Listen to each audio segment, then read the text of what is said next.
Hello, nobody here yet, but you may be listening to this recording. So this is the second of my 3 Facebook Live talks. So I'm going to start by giving an introduction, and hopefully people will come along. So in these 3 talks, I've been looking at how health has changed, particularly in Western countries. Over the last 40 years. In 1980, I was 24 years old. I started becoming awake and started studying various things and discovered macrobiotics, which really excited me. It seemed to have a very profound understanding of life and health and what happens in our life and how to lead a healthy, fulfilling life. And over the last 40 years, I've seen various changes happen in health. Fantastic that we're really on the verge of a lot of people realizing that there's a lot they can do to look after their own health. This was always one of the central purposes of macrobiotics, to empower people to look after their own health and therefore have some control, more freedom in their lives. But during this 40 years, last night I was talking about, I've seen a big degeneration in people's digestive systems. So many food allergies, so many other kind of irritable bowel and so many other digestive system problems, much more common than 40 years ago. So I was looking at how to, why that is and how we can heal those problems. And then tonight I want to look at low energy problems. Also become very common these days. Not only a lot of people complaining of just low energy and exhaustion, but also a lot of people suffering from chronic fatigue, sometimes called ME, or chronic fatigue syndrome or post-viral fatigue, where people are just really cripplingly, or something like that, badly affected. Low energy and fatigue, often to the point where if they if they can walk a couple hundred yards, if they walk a quarter of a mile, half a kilometre, then they really suffer with muscle ache, with fibromyalgia, and really deep exhaustion, which can take hours or a day or two to recover from. So 40 years ago, chronic fatigue, that term wasn't, it was a rare illness. Now it's become a common illness, including among young people in their late teens, early 20s. When I first started seeing people with chronic fatigue, it was more people 30s, 40s, had been having a lot of stress and overwork and etc. in their lives. And then I started seeing people 15, 16, 18, 22, 25 years old, at our peak of energy, just completely exhausted, struggling to study at school or at college or at university, having to take years out. So very strange, really very strange. Why, when that's the kind of peak of strength in terms of athletics and physical strength, and yet people were really suffering. I'm just going to pause and say thank you for those who've joined so far, and please, if you have questions, then you can type those in, and I'll be very glad to have your questions, and very glad to answer your questions later on or as we go through. So a lot of people with really quite severe low energy problems, not really explained by Western medicine, and so Western medicine not able to give them a lot of help. You could say it's more of a functional problem. There's not a lot going on physically, and so Western medicine doesn't have a lot that it can really offer. I'll just say a little bit more from a Western point of view. You know, what Western medicine is very good at is recognizing the physical causes, physical or chemical causes of problems. So if people have really low energy, it's worth testing to see whether someone is anemic or has pernicious anemia,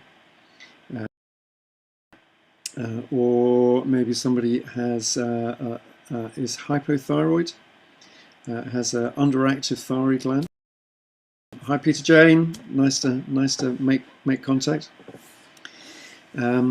So it's worth, you know, if one has serious low energy problems, it's really worth having those kind of physical exams to find out whether there's something physically going wrong. And if there is, obviously you can, if you're anemic, either increase the iron in your diet or take supplements to increase your iron level. If you have a gland, again, there may be natural approaches to help.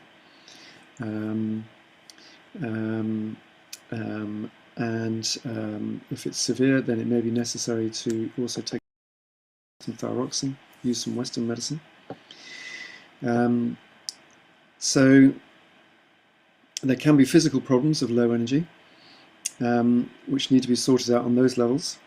However, many cases, including nearly all cases of chronic fatigue, are not related to those things.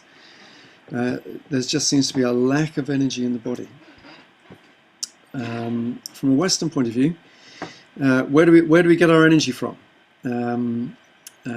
We get it. Western science looks on a physical level. We get our energy from food, and they measure the amount of energy we get from food in calories or joules, if one goes metric. And they say for an average person we maybe need 2,000 to 3,000 calories a day of energy. But the strange thing is, people can be exhausted. They can be eating 3,000 calories a day and yet still be exhausted. So just counting calories doesn't fully explain our energy levels. And this is where oriental medicine, Chinese medicine, is very useful, because it recognizes that we not only get food, get energy from physical sources, our body also works on qi or chi or prana. And this is fueling the body just as much as our physical ki.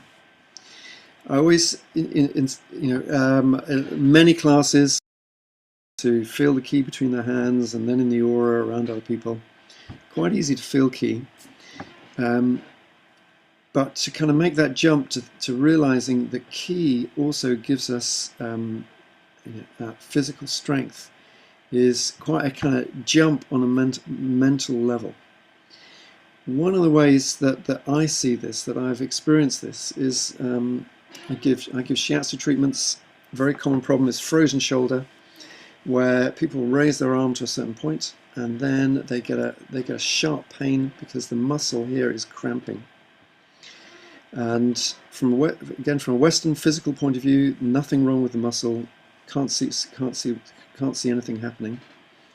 From an energetic point of view, I or other shiatsu practitioners can feel that one of the meridians, the energy lines going be the lung, the large intestine, maybe the triple heater, even the small intestine around the back, is just very low in energy. And because the energy is low, the ki is low, then the muscle is weak. And then you ask the muscle to do a little bit of work and it can do it, and then you ask it to work a bit harder, and because it can't contract normally, it cramps, and then we get the sharp pain. Then when I give shiatsu to that meridian, get some ki in there, then people miraculously, usually, can raise their arm much higher because there's that extra strength in the muscle. Pretty weird, but actually, it's really true that we need chi, ki, prana in our muscles to give us strength. And fibromyalgia, which is a very common symptom of chronic fatigue, and is sometimes a symptom that people get kind of independently. really is primarily a problem of low ki in circulating in the body and circulating in the muscles. And then you just do some ordinary actions, and already the muscles are aching. They're already complaining because they haven't got enough ki in them.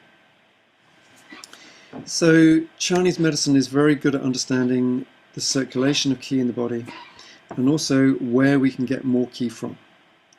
Whether we have chronic fatigue problems, really more severe low energy problems, or whether we're okay, but who doesn't want more energy?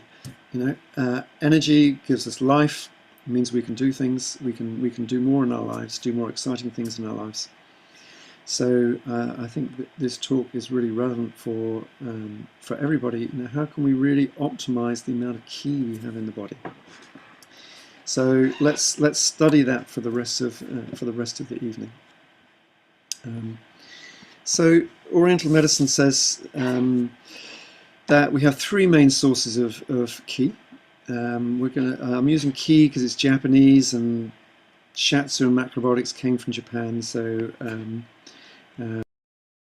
word ki, but same as chi, prana, life energy, etc. So they say that we have three main sources of energy. There are also some other ones, and I've drawn this very simplistic diagram. So this is supposed to be a human being. I forgot to do any arms or legs. And they're saying these are the three sources of energy in the body. So first of all, air, which we breathe in the lungs. So we know we're breathing in oxygen. Well, we think we are. That's what we've been told by Western science. But the air also contains ki. And this is why if we do some deep breathing, we feel through our whole body. And this is why breathing exercise, breathing deeply, breathing with our abdomen as well as with our chest, as well as with the chest, is really important. And yoga and qigong and all kind of serious exercise regimes all teach breathing exercises, because this is one way of getting more ki. Then the next one I've got is ancestors. So in Chinese medicine they say that the sperm and the egg, these tiny little cells, are highly energetically, they carry the life energy from our parents. It's a bit like if you imagine a seed. If you go out collecting acorns under an oak tree, and you get these little acorns, and you plant them, and that can grow into a whole oak tree, an enormous tree. So there's this incredible in an acorn, and also in the human egg and the human sperm, very highly charged cells. And so the sperm and the egg are carrying the energy from our parents and from our ancestors before that. And so this is our first energy. This is where our original energy comes from. And in Oriental medicine, they say this energy is held in the kidneys. So in Oriental medicine, the organs of the body not only have physical functions, they also have energetic, emotional, mental, and spiritual functions. So the kidneys, as well as producing urine, are also in Oriental medicine are in charge of storing. There are long-term store of ki. The analogy I always think of, if you ever watch television, the advertisements for Duracell batteries, little pink bunny rabbits. The little pink bunny rabbits, they have Duracell batteries in, and so they by far the rabbits or some other animal that just has ordinary batteries in. So these two batteries in the back of the pink bunny rabbit are like our two kidneys storing our ancestral ki, which gives us ki throughout our lifetime. And actually the reason we die, if we don't die from an illness or an accident, is because this ki runs out. And we can see in our relatives or people around us towards the end of their life, you can just see things run down. You know, the eyes run down, the lungs run down, the heart, the circulation runs down, the digestion runs down, until one or more organs don't to function anymore, and then the body gives up, and then the spirit leaves the body.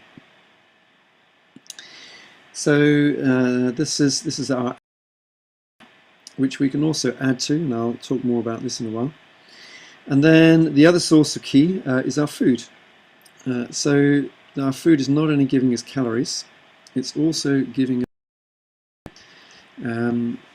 different foods have in general, if you want a lot of ki from food, you want more naturally or organically grown food. The food which I always notice the biggest difference between non-organic and organic is carrots. Non-organic carrots, they're fed fertilizers, they grow fast, you bite into them, they're kind of crisp and watery, but not much flavor and not much ki, not much, you don't feel like you're getting much from them. An organic carrot, you bite into it, a lot of flavor. The nutrients are more concentrated, and you can also feel that you're getting more ki from this food.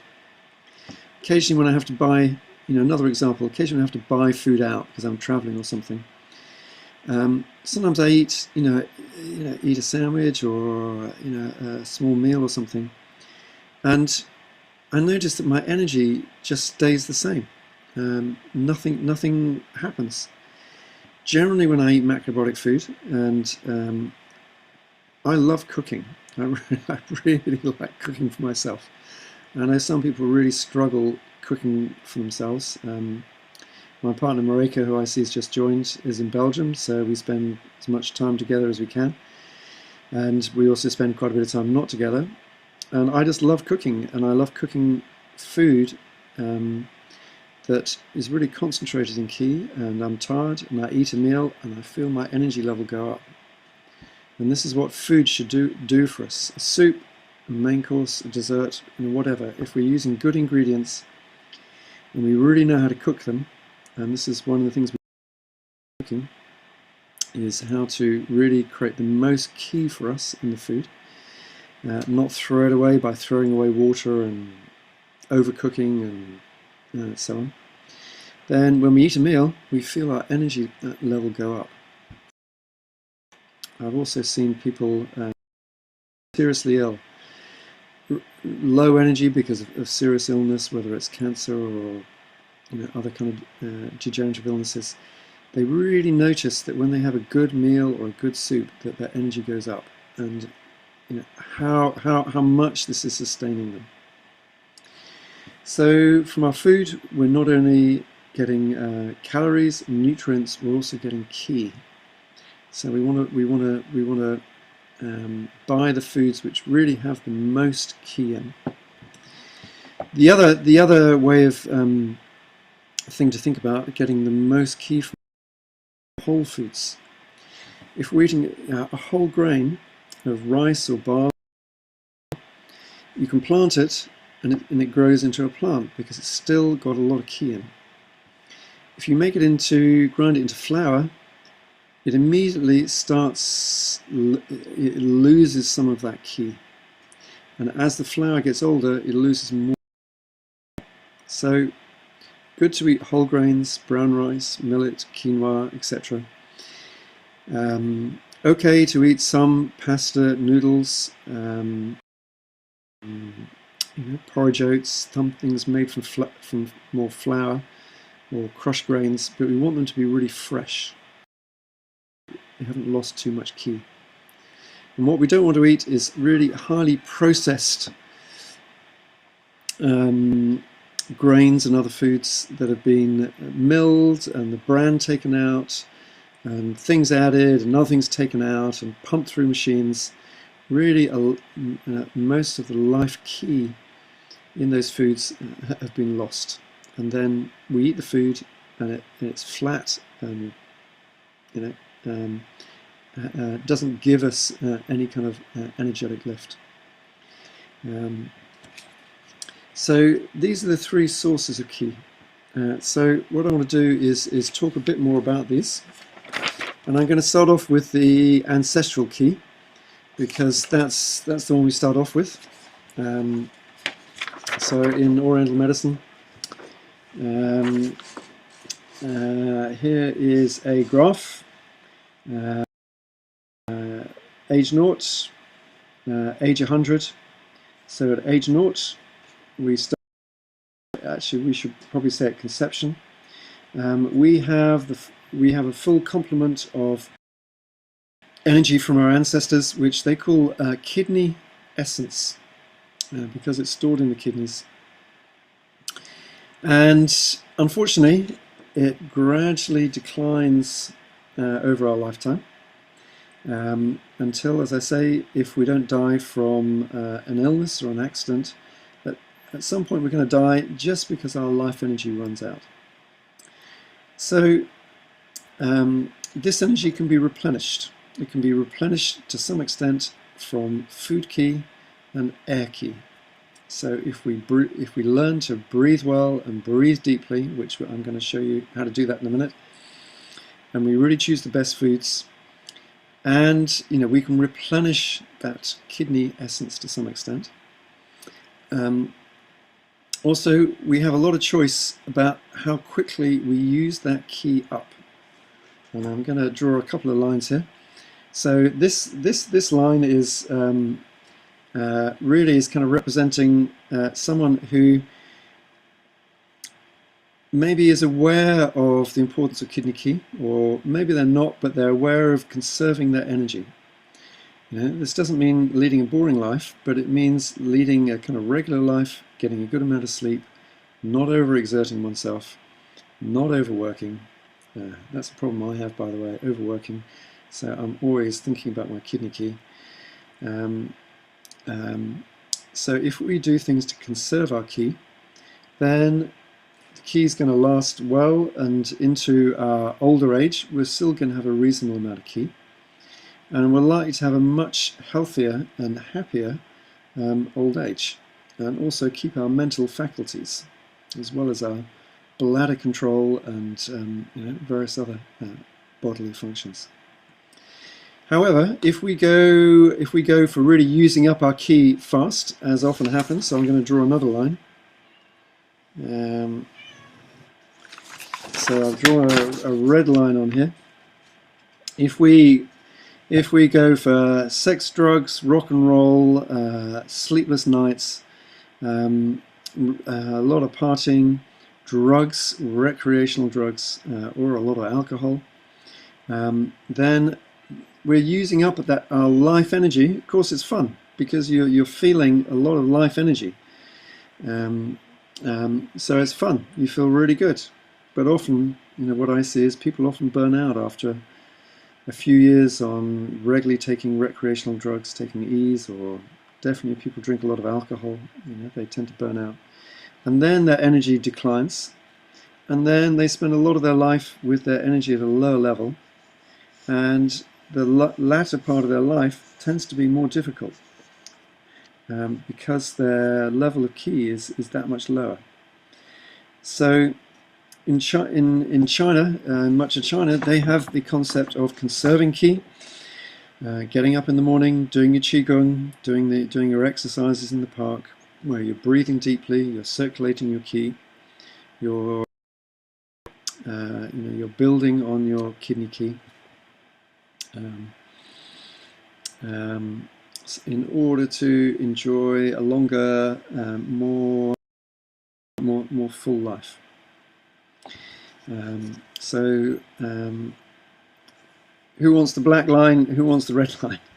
Unfortunately, sometimes things happen.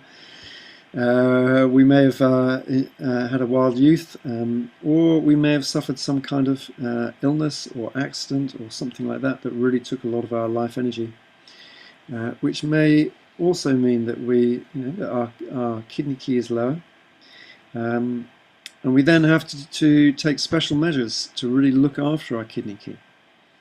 We have to be that much more careful in conserving our qi and not overdoing it, if you feel your ki is low, a good principle is don't go to bed exhausted every night. Go to bed feeling, well, I could do a few more things, but actually I'm just going to go and rest. If we go to bed exhausted every night, then we're probably eating up our kidney ki rather faster than if we go to bed thinking, okay, well, I could do a few more things, but it's 10 o'clock, I think I'm going to go to bed now. Okay, so that's a little bit about kidney ki. Any questions about kidney ki? If anybody wants to type in questions. Thanks for everybody who's joined. Samia, good to see you again. Hi Liz, hi Christine again. Louisa, sorry your internet's bad. Maybe see you tomorrow night. So, any questions about our kidney ki from anybody? Does that feel clear about how we look after our kidney ki? I'll maybe add a little bit more. I talked about sex, drugs, and rock and roll. Rock and roll, well, dancing is really healthy, but staying up all night isn't. Question of sex.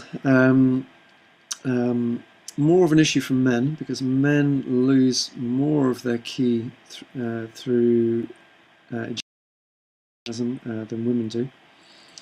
So some classical Chinese texts have some interesting recommendations for men. In your 20s, you can make love every day. In your 30s, 5 times a week. In your 40s, 3 times a week. In your 50s, twice a week. 60s onwards, once a week. In order to conserve that ki. Or else learning ejaculating, in which case one can make love a lot more. It's in the ejaculation that one loses a lot of ki. Pregnancies in some ways generate a lot of ki in a woman's body, but a lot of pregnancies, especially close together, giving a lot of life energy out, could also drain a woman's kidney ki, especially if she's not getting sleep, because it's when we're sleeping that our kidney ki partially replenishes during the night.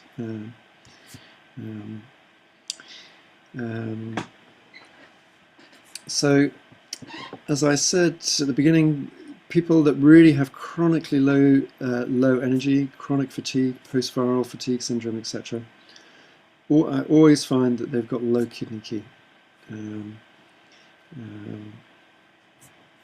So let's just thinking about how much we need to talk about next.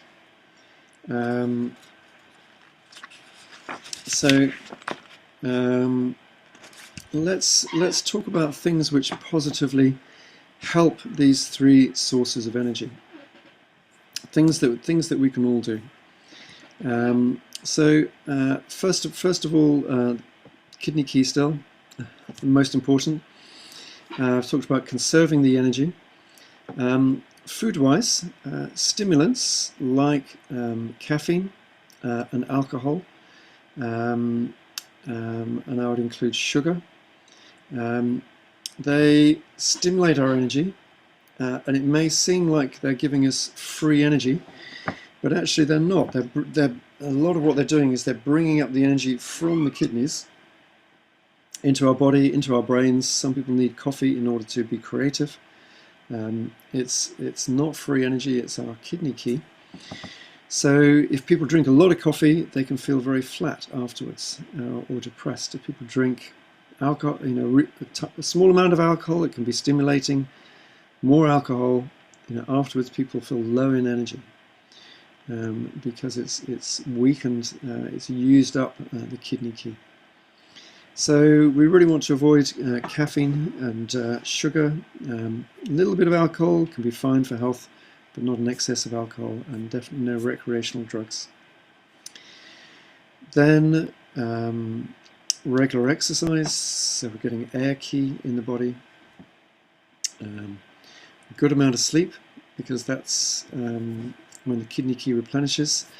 And as the old adage is that sleep before midnight is worth twice as much as afterwards, or one could say actually sleeping in the middle of the night is when the kidneys replenish the most, because our body is affected by the time of day. It's not as easy to be up at night as it is in the middle of the day. In the middle of the day, energy is active. In the middle of the night, energy sinks and goes inwards in nature. Yeah, like right now, it's dark outside, you go outside, energy, and nature is quiet because the energy is sunk deeper. When it's colder as well, energy goes deeper in the body. And that includes into the kidneys. So sleeping in the middle of the night is more replenishing for the kidneys than sleeping during the day. I don't know if any of you are nurses or you've done night shift work, but this is really not good for the kidney energy. And a lot of people that do night shifts say they can sleep 8 hours in the day, and it's never the same as sleeping 6 or 7 hours during the night. And this is why. Also, not overworking, not using too much of our energy up and becoming exhausted. Sometimes in life we don't have a lot of choice. Sometimes we're having to work hard to earn money, to survive and look after children and so on. Or a lot of stress also takes a lot of our energy. So we really want to try as much as we can to avoid too much stress in our lives. And then things which really positively help the kidneys in oriental medicine are foods which bring energy into the body. Same as at night energy comes into the body, we want foods that bring energy into the body. And in macrobiotics, foods are divided into foods which bring energy in, which we call yang foods, and foods which bring energy out, which we call yin foods. Generally more solid, rich, heavy foods are bringing energy in, like meat, fish, whole grains, cheese, eggs, and then foods which bring energy out, fruits, sweet foods, green vegetables, fruit juices, herbal teas. These bring our energy up and out. So we want to eat, so what the kidneys like is, we need a balance between yang and yin foods. We need foods which bring energy in and give us energy and warmth. And we also need foods which bring our energy out, circulated around the body, into the brain, into our muscles, through the but the kidneys especially like foods which bring a lot of ki into the body. Number one is minerals. Minerals come from rocks, and these are very strengthening. So we take minerals in the form of salt, but there's a lot of other minerals as well: calcium, magnesium, iron, etc. So we want to eat some good sources of minerals. One of these, of course, is having a broth soup. It might be seasoned with salt in Japan, with miso, shoyu, tamari. Personally, I really like a shoyu broth or a tamari broth. Just like a very simple soup you can make in 10 minutes. With 1 or 2 vegetables, some kelp seaweed. Seaweeds are also a very good source of minerals. Used a lot in macrobiotic cooking, and it's amazing how you can have this broth soup, which has very few calories in it, and you can drink the soup and I feel more energy. I feel like I can go and do something. I feel like I can go outside. I feel warmer. It's amazing, even though it's got so few calories in, how it really energizes us. If the kidney energy becomes really low, then adding a little bit of animal food can make that effect stronger, such as making a fish soup. And have fish soup every day. If your kidney energy is low, have fish soup every day, and I think you'll really notice a difference. Some people go further and have a chicken soup or a bone broth soup, because there's a lot of kidney qi or essence held in the bones as well as in the kidneys. So that's why some people eat bone broths, because they're deeply nourishing in the body. In macrobiotics, generally we don't use bone broths, but we do make and other kind of vegetable broth soups. So for the kidneys, broth soups are great. We can put them in soups. We can cook them separately, like haziki or arame. Sheets of nori to make sushi. Sea spaghetti. We can collect these ourselves off the beach, or we can buy them dried. And these are really going to add a lot of minerals. So that's number one. Food for the kidneys is minerals. Number two, sea vegetables. Number three, whole grains, such as millet, brown rice, because whole grains really contain a lot of qi. They're small seeds that really contain a lot of qi. So eating whole grains every day also. And in Chinese medicine they also say beans, well-cooked beans, especially black beans, such as black turtle beans and aduki beans. Actually all the beans, but especially those two, because again, beans are storing energy. And so when we eat beans, we're getting that energy stored in the beans going into our kidneys. Root vegetables. Root vegetables are also storing energy. The idea of a carrot or a parsnip, or even more for the kidneys, salsify or burdock, they're storing qi so that the plant can then flourish and produce leaves and flowers and everything later on. So they're also storing energy. We eat those, we get more qi in our kidneys. Also the question of how we cook these foods. If we want to get more energy in these foods, then cooking them a long time will get more qi into them. So how much do we cook food? Again, this is a balance. If we raw food, cook food, this has a more opening, fresh, light effect. If we cook foods a long time, they become they have more energy in them, which then is more warming and more energizing for the kidneys. So we kind of know that intuitively. In the winter, we don't want to eat a lot of raw food. We want to eat stews and casseroles and some long cooked food, because it just feels better. And we also want to put more salt or miso or shoyu or herb salt or something salty in as well, because it just feels like what we want, and actually it's helping warm us up. And our body really changes in the different seasons. So I was outside today, it was 7 degrees, and I was just outside in the Jersey, and I was thinking, well, actually this feels quite warm compared to a couple of weeks ago when it was 0 degrees. But in the autumn, when it went from 20 degrees down to 7 degrees, I felt really cold. 7 degrees felt really cold. So how is it that in the autumn my body felt really cold, and now it feels quite warm? My body's become more yang by eating foods over the winter. So this is why we need to eat seasonally. So these are the foods which really help bring more energy into the body. Of course, we have to be careful not to eat too much salt, because that can have an opposite effect. But salt and minerals really help. Then, so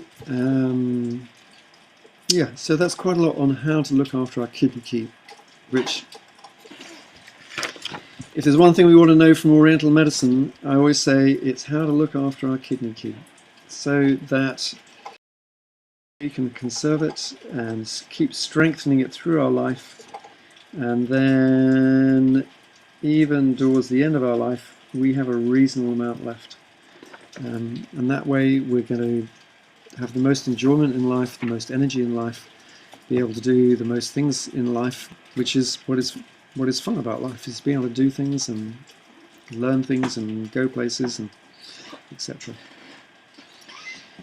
Okay, let's talk a little bit about the lungs now. So the lungs, the air is a source of qi. This is why sometimes when we go into nature, we go into mountains, we go by the sea, it feels like we take a deep breath and it feels like we get loads of qi, because air that's in nature often has more qi in. If we're in a stale room, in a place with a lot of machines, that qi gets used up, and we can breathe deeply and not much happens. So we really want to learn how to breathe deeply. So we want to breathe with our abdomens as well as our chests.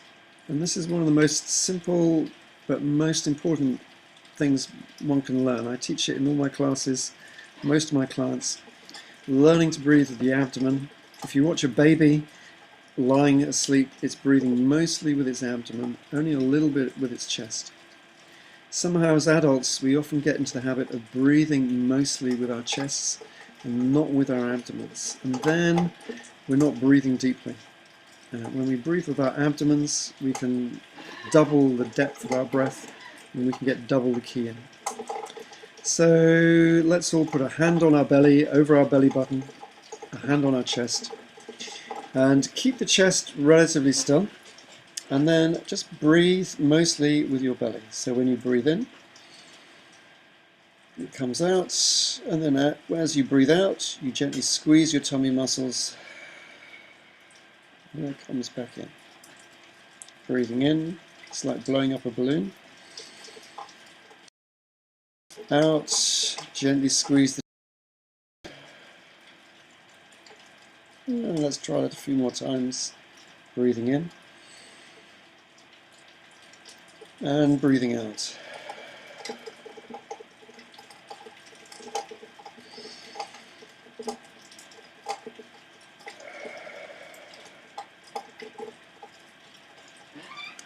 So this should be very easy for us to breathe with our abdomen.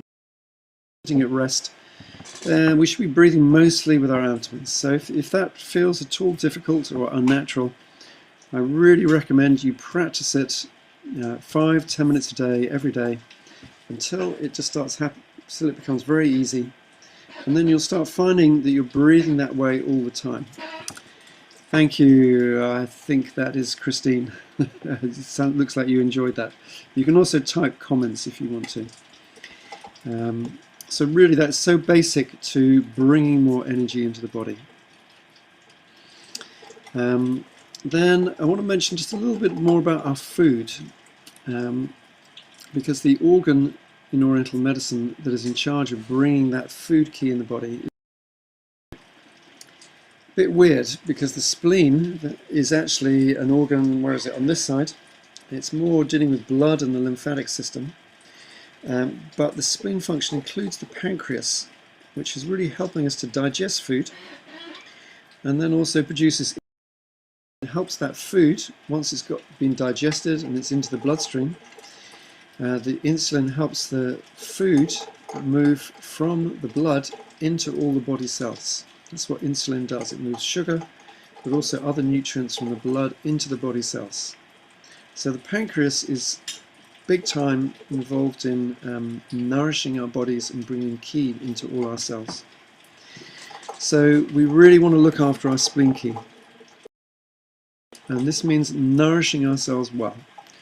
Nourishing ourselves well with good food, which I've talked about, more natural foods, more whole foods, more warm foods also help, and also nourishing ourselves in other ways. Nourishing ourselves physically through resting, through walking, through stretching, exercising, through touch, through maybe receiving touch, hugs, massage, shiatsu, through dancing, whatever feels nourishing to you.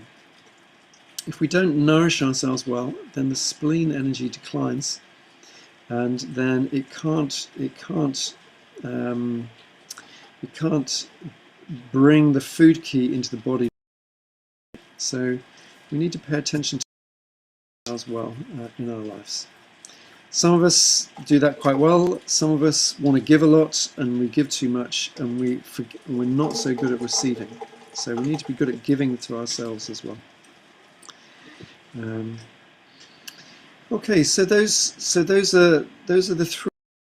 We can really increase our energy through looking after our kidney key, looking after our spleen key, and choosing good foods, and also through breathing deeply. Great to do exercise, walking, any form of exercise where you're breathing deeply as well, will help you get more ki into the body. So I hope that's been helpful. I want to finish up by telling you about, I run an internet course, an online course called 6 Steps to Health, which is composed of 6 evenings, once a week, a 2-hour video conference, and we go through the major systems of the body and look at how we can strengthen them, how we can look after them, how we can optimize our health, and the things which go wrong, and the kind of illnesses that may develop, and what we can do to remedy those illnesses, plus some recipes and some health practices for those different systems.